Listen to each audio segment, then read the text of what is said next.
Ya boleh saja orang itu berbuka katanya. Mengapa? Karena disamakan dengan orang sakit. Sekarang contohnya ada orang puasa kemudian sakit,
ini adalah bentuk caranya Allah untuk bersikap kasih sayang terhadap umatnya dan untuk menolak kesulitan, daf'ul masyaqqat, ya, dan kesulitan, dan memudahkan hal-hal yang dilakukan oleh hambanya. Jadi orang yang berpuasa kemudian lupa makan atau minum, umpamanya hari pertama, biasanya yang lupa di hari-hari pertama ini, ya, biasanya pagi-pagi sarapan, pagi-pagi ngopi, kemudian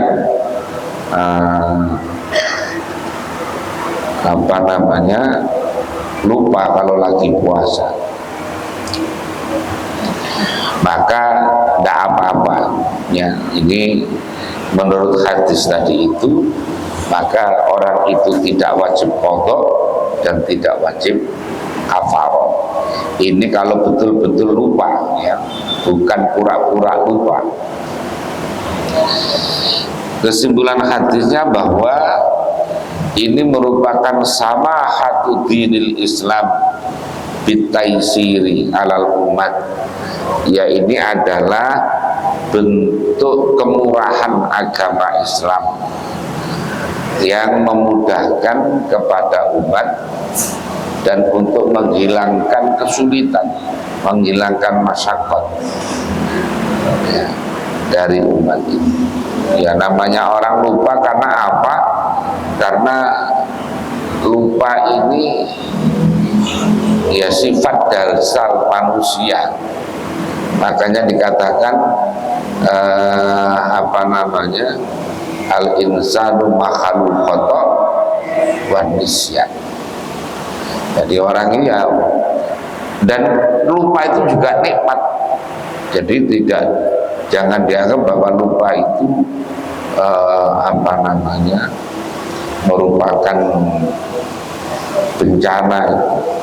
Malah kalau nggak lupa malah repot. Orang bisa stres kalau nggak lupa, punya masalah besar kemudian terus ingat, wah itu malah stres malah. Jadi maka lupa itu juga merupakan karunia dari Allah.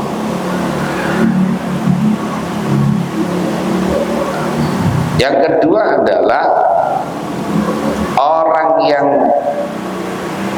lupa tadi, kemudian makan atau minum, maka tidak wajib qadha. Karena apa? Karena puasanya masih sah. Karena puasanya terus.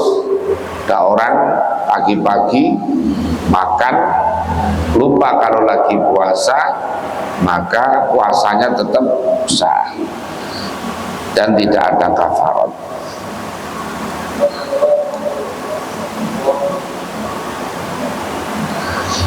Imam Syafi'i mengatakan bahwa, dan Imam Syafi'i dan Imam Abu Hanifah mengatakan man akala au syariba aw irtakaba ayya muftirin nasyan la yafsudu shaumuhu wala yalzamu syai'un. Orang yang makan atau minum atau melakukan apa saja yang membatalkan puasa tapi lupa, tapi karena lupa, maka lam yafsud shaum, puasanya tidak rusak. Jadi dia tetap walaupun habis 2 piring umpamanya, ya apa namanya, dia tidak batal puasanya. Wala yalzamu syai'un, juga tidak ada kewajiban apa-apa, tidak wajib qadha, tidak wajib kafarah, ya, tidak wajib qadha, tidak wajib kafarah. Waqala Ahmadu yajibul qadha wal kafaratu bil jima'i wala syai'a alaihi fil akli wa syurbi. Kalau menurut Imam Ahmad, kalau lupanya lupa makan dan minum tidak apa-apa, tapi kok lupanya lupa hubungan suami istri ya, maka wajib qadha dan wajib kena kafarat walaupun lupa. Jadi lupa, kalau hanya lupa makan, lupa minum ketika bulan Ramadan, ketika puasa, menurut Imam Ahmad tidak apa-apa, tidak kena qadha dan tidak wajib kafarat. Tapi kok lupanya itu dengan hubungan suami istri, maka wajib qadha dan wajib kafarat. Ini menurut pendapat Imam Ahmad. Wa qala Malikun man akala au syariba au tanawala ayya muftirin fa alaihi qadha dunal kafarat li fasadi qaumihi. Kalau menurut Imam Malik, orang yang makan atau minum atau apa saja yang bisa membatalkan puasa, maka baginya wajib qadha, wajib qadha, tapi bukan kafarat, karena menganggap rusak puasanya, berarti puasanya batal walaupun lupa itu batal. Dan ini pendapatnya Imam Malik, karena dikiaskan antara puasa dengan sholat. Sama dengan orang meninggalkan 1 rakaat sholat karena lupa, maka merusak sholat. Ini pandangannya Imam Malik. Jadi ya itu analisisnya, ini analisis masing-masing. Masing-masing itu bikin analisis yang sehingga kesimpulan. Tapi analisisnya berdasarkan dari berbagai kajian yang mendalam. Bukan kok kita ini kayak langsung menganalisis sendiri. Jadi orang itu umpamanya ya kalau para imam itu kan sudah menguasai Al-Quran, asbabun nuzul dan seluruh elemennya. Hadis juga demikian. Lah dari berbagai pemahaman keilmuan yang beliau kuasai, maka kemudian menyimpulkan bahwa ya tadi itu beda. Menurut Imam Syafi'i dan Imam Abu Hanifah tidak apa-apa. Menurut Imam Ahmad, ya kalau makan dan minum sih gak apa-apa, lupa. Tapi kalau hubungan suami istri kok lupa, maka tetap qadha dan wajib kafarah.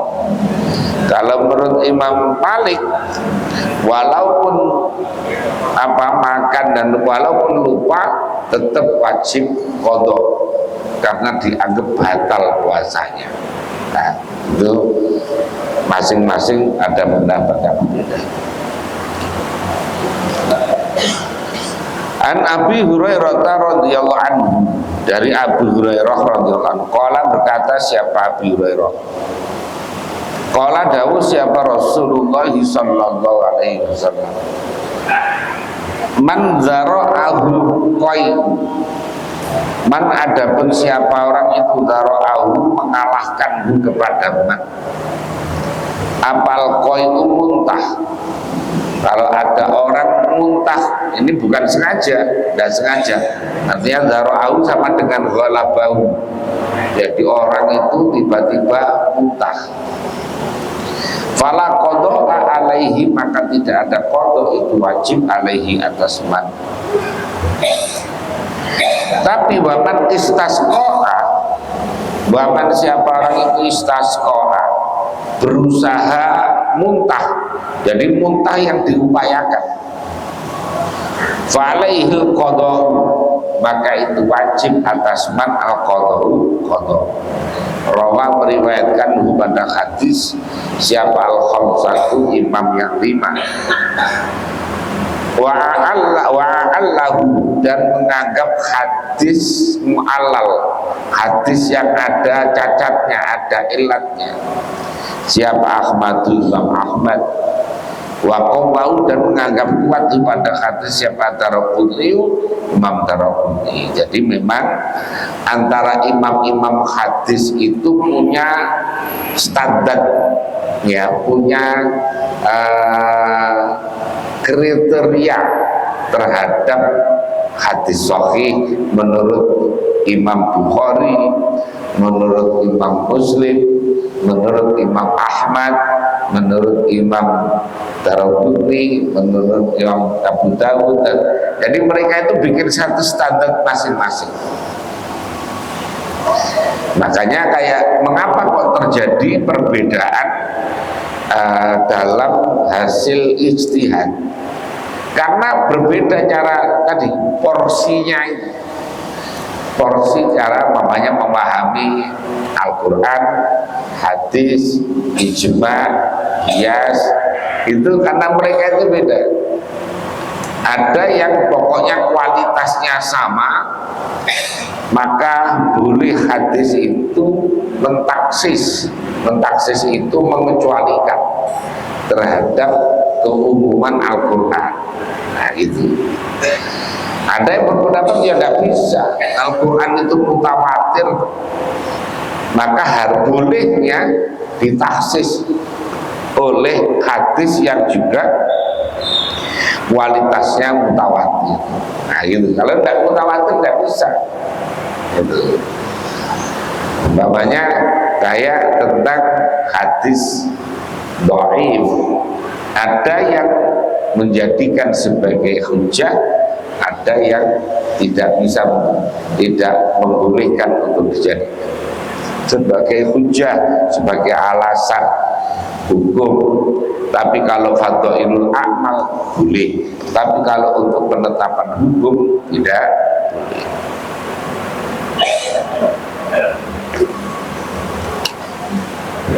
Nah, bagi kita yang tinggal menikmati hasilnya saja, itu enak, bisa memilih, bisa memilih terhadap pendapat-pendapat mazhab tadi itu. Hanya harus dalam satu, menurut para ulama itu ya harus satu paket. Tidak boleh kemudian hanya mencari enak-enaknya, tata buku rukhos namanya, nyari yang gampang-gampang saja. Tidak boleh. Contohnya kayak wudhu. Wudhu itu kalau dalam mazhab Syafi'i furudul wudhu ada 6. Ada niat, basuh muka, basuh kedua tangan, mengusap sebagian kepala, membasuh kedua kaki, kemudian harus urut. Nah, kalau menurut Imam Abu Hanifah hanya 4, yaitu basuh muka, membasuh kedua tangan, mengusap 1/4 kepala, dan membasuh kaki. Tidak perlu niat dan tidak perlu urut. Nah, jadi maka Imam Abu Hanifah. Tapi satu paket dengan tadi, dengan yang membatalkan.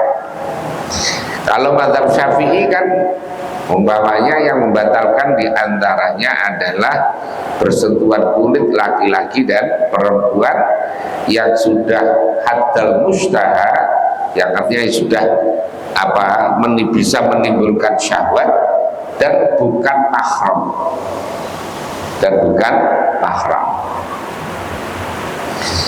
Nah, dalam mazhab Hanafi beda lagi. Bersentuhan kulit itu tidak membatalkan wudu, ya, baik dengan mahram atau selain mahram itu tidak membatalkan.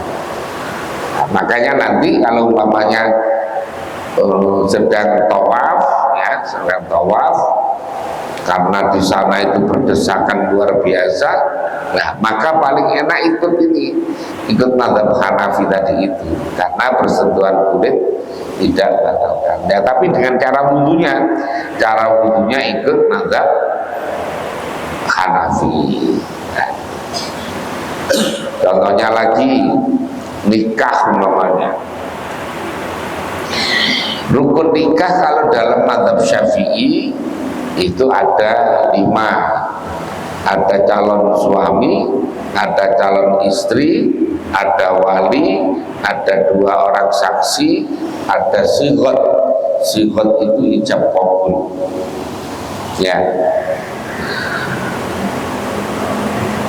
baik janda maupun perawan harus ada walinya kalau mazhab Syafi'i. Baik janda tua maupun janda muda sama harus ada walinya. Kalau dalam mazhab Hanafi, anak yang sudah balik, perempuan yang sudah balik tidak perlu ada wali. Jadi syaratnya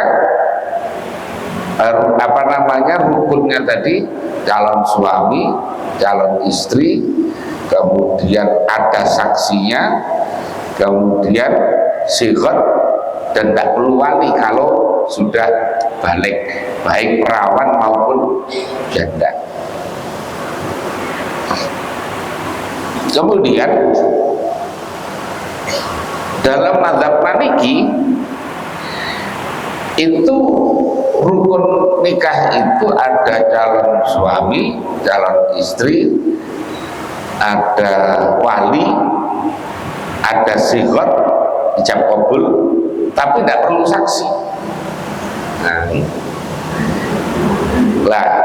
tidak boleh kemudian orang itu milih sebagian-sebagian.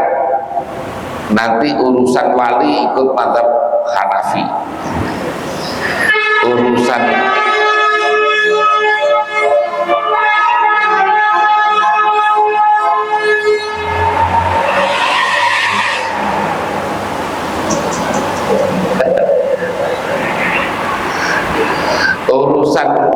urusan wali ikut mazhab Hanafi, kemudian urusan saksi ikut mazhab Maliki. Nah, gitu. Kemudian yang lain ikut mazhab Syafi'i.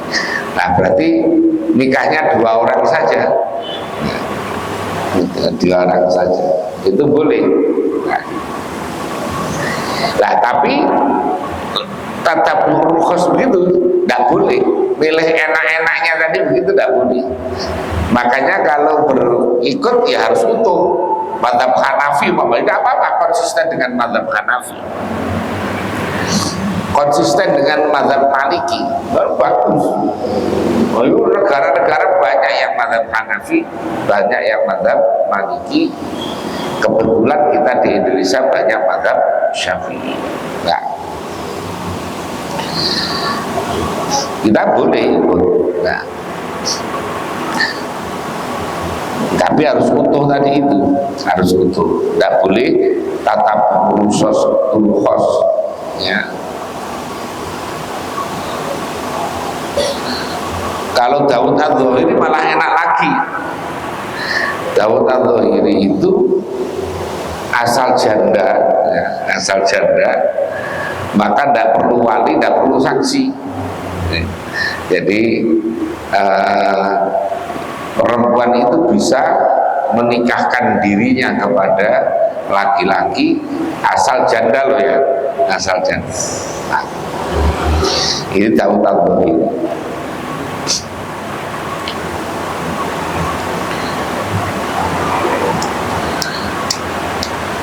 Nah, tapi orang mau pindah mazhab itu tidaklah tahu betul, ya tahu betul terhadap mazhab itu.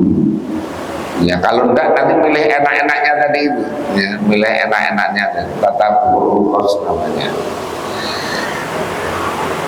Nah, kemudian mana tadi?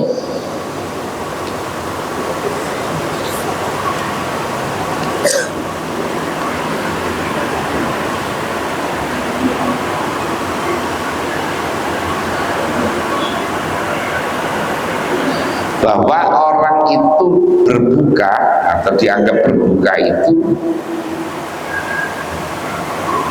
itu apa nama bisa jadi karena dari perkara yang masuk, ya itu adanya dari perkara yang masuk, bukan dari perkara yang keluar.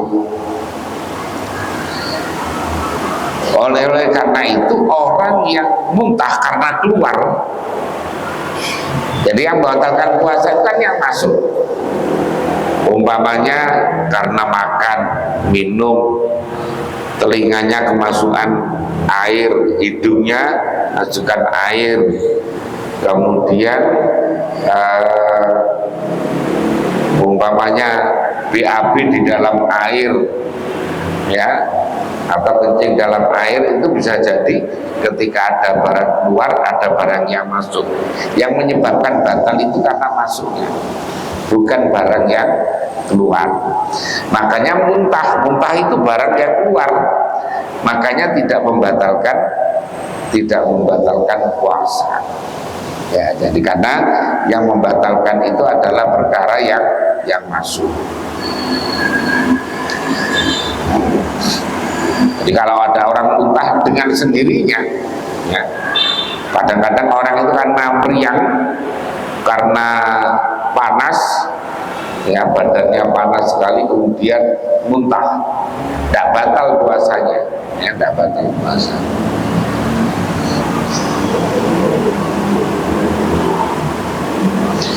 Tetapi kalau muntahnya itu karena diikhtiari, artinya orang merogoh mulutnya supaya muntah, maka ini bisa membatalkan terhadap puasanya.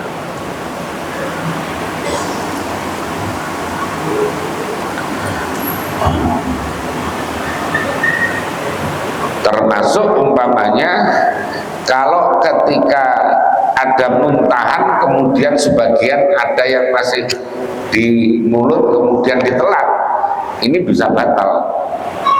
Termasuk orang kalau BAB yang BAB-nya itu yang keras itu, ya, cari orang Jawa itu bedegelem. Orang yang keras kemudian setengah keluar, setengah tidak, dikeluarkan tidak bisa, akhirnya balik ke dalam, nah itu batal puasanya, ya. Jadi kalau orang yang yang BAB keras itu mungkin kurang serat atau apa itu, jadi baru dapat setengah kemudian balik, nah itu puasanya batal, ya, puasanya batal. Termasuk puasanya batal itu orang yang memasukkan jarum ke benang ke jarum, dimasukkan begini kan, kemudian dimasukkan tidak masuk, padahal ini ada ludahnya, dimasukkan lagi ke sini. Kan orang kasih ludah jarum dimasukkan kan gitu, ini ada ludahnya masian, kemudian karena tidak masuk dimasukkan ludah lagi. Nah Lah kalau yang ludah yang masuk tadi kemudian ditelan, ini membatalkan puasa. Ya, jadi seperti itu. Nah, fikul hadisnya, man ghalabal qai'u wa huwa shaimun fala yuftir. Kalau ada orang muntah dengan tanpa sengaja padahal dia puasa, maka puasanya tidak batal. Ini menurut imam yang imam 3 ya. Para imam. Qala al-a'immah la yuftiru as-sha'im bi ghalabatil qai'i minhu.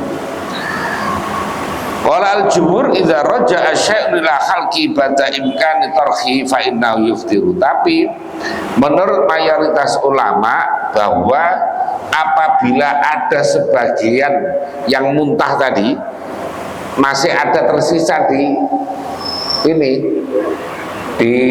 mulut itu dianggap keluar kalau ukurannya makhraj kha. Jadi kalau masih kha keluar itu termasuk dianggap keluar. Nah, itu kalau ditelan maka jadinya batal, ya, jadinya batal.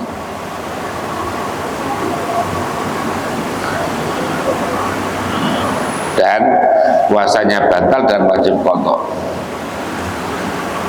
Kalau menurut Imam Abi Hanifah ini agak enak ini. Wasahihu indal Hanafiyati in ada ila khalqi bi nafsihi la yuftiru.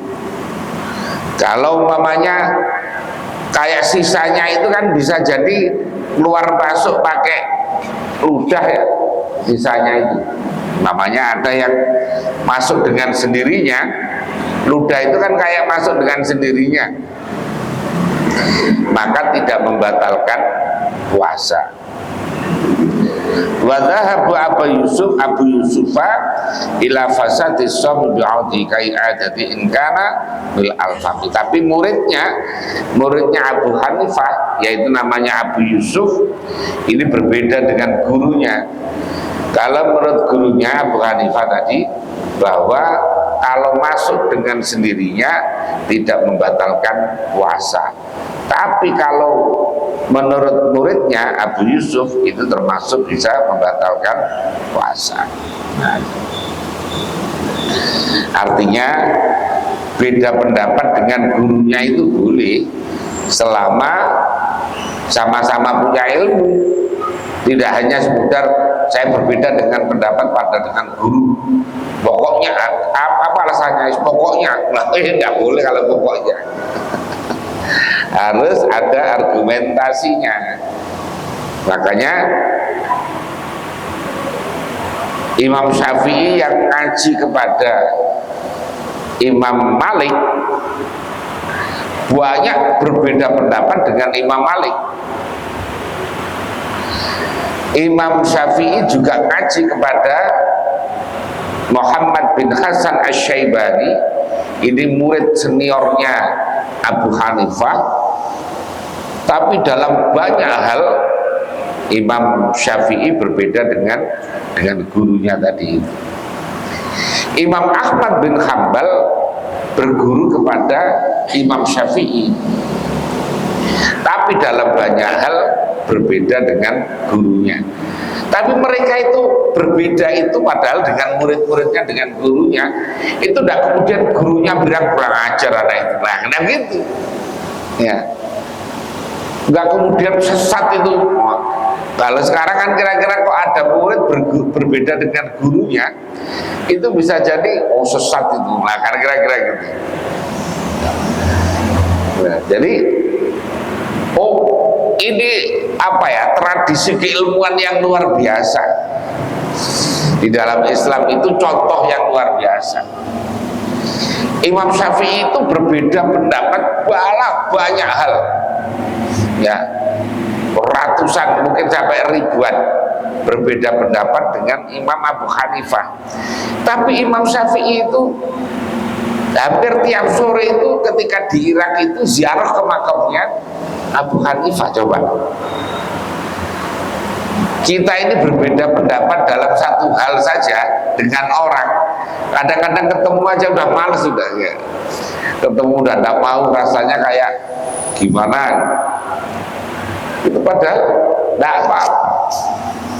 Saling memuji, Imam Malik memuji Imam Syafi'i, Imam Syafi'i juga memuji Imam Malik, Imam Syafi'i memuji Imam Ahmad, muridnya itu Imam Ahmad memuji dengan pada Imam Syafi'i. Nah gitu, tradisi yang begini ini yang sekarang sudah tidak ada.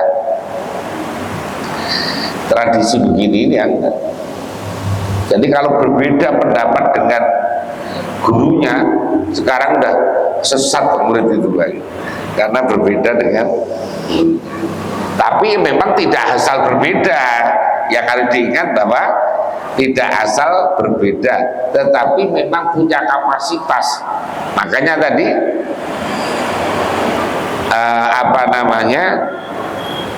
karena mujtahid, Imam Ahmad mujtahid, Imam Syafi'i mujtahid, Imam Malik mujtahid, Imam Abu Hanifah mujtahid. Nah gitu. Contohnya lagi banyak berbeda juga. Kalau dalam fikih Syafi'i, orang yang bepergian, ya, orang yang bepergian itu supaya boleh berbuka itu kalau berangkatnya sebelum fajar, kan gitu, belum fajar. Umpamanya kita mau mudik Ramadan, ya, kemudian kalau berangkatnya sebelum fajar maka boleh tidak puasa. Termasuk kalau hari Jumat, kalau berangkatnya sebelum fajar boleh tidak Jumatan. Tapi kalau berangkatnya setelah terbit fajar maka tidak boleh berbuka, ya, tidak boleh berbuka. Dan kalau hari Jumat wajib Jumatan. Nah, muridnya Imam Syafi'i namanya Imam Muzani, ini berbeda pendapat dengan gurunya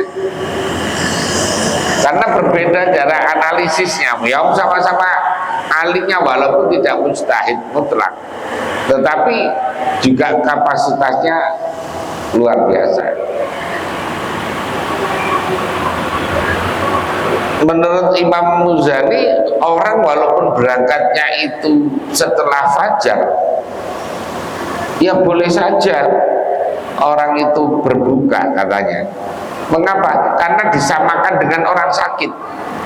Sekarang contohnya ada orang puasa kemudian sakit yang berat,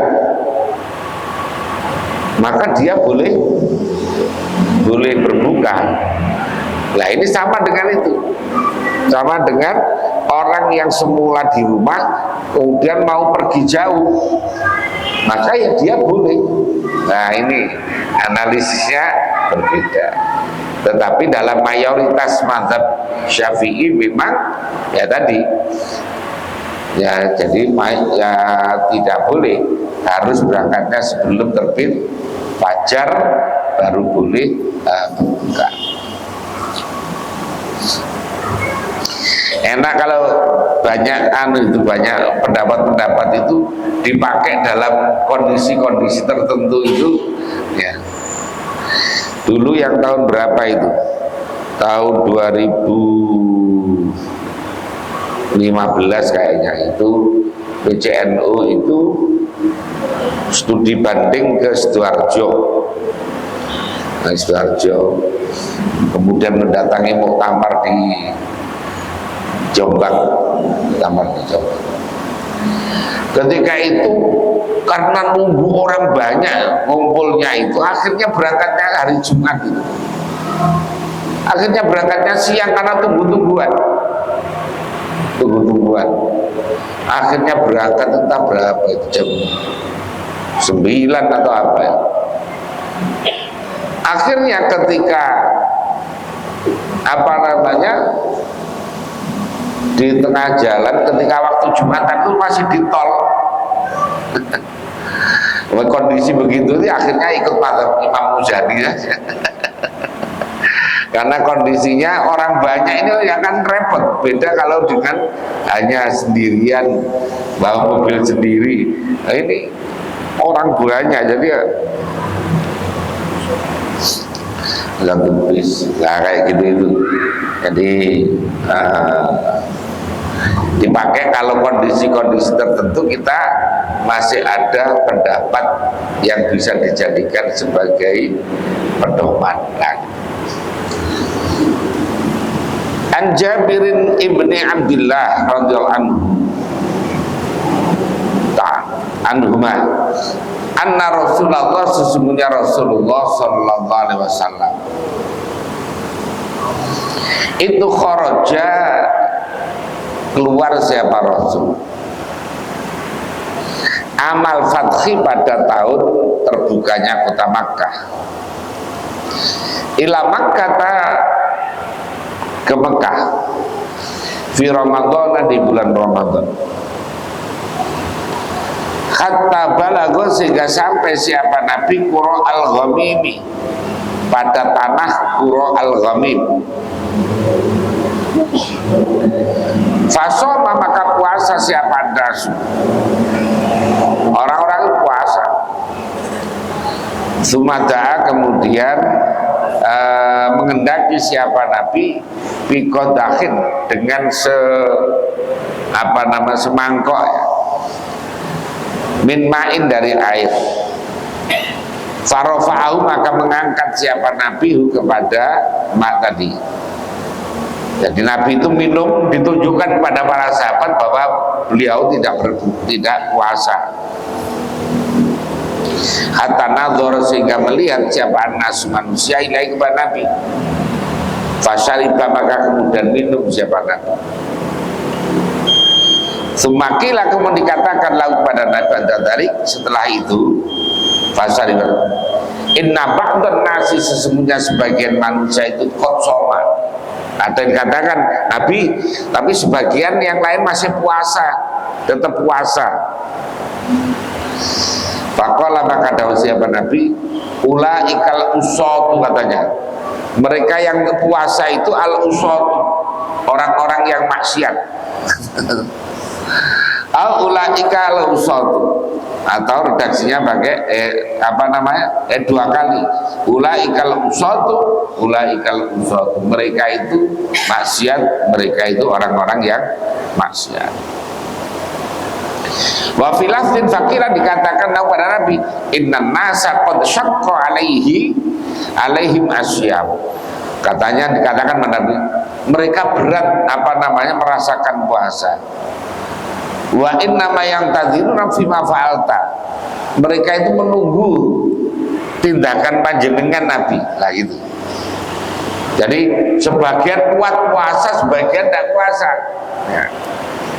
Ini ketika amul fatah, jadi ketika Fathu Makkah.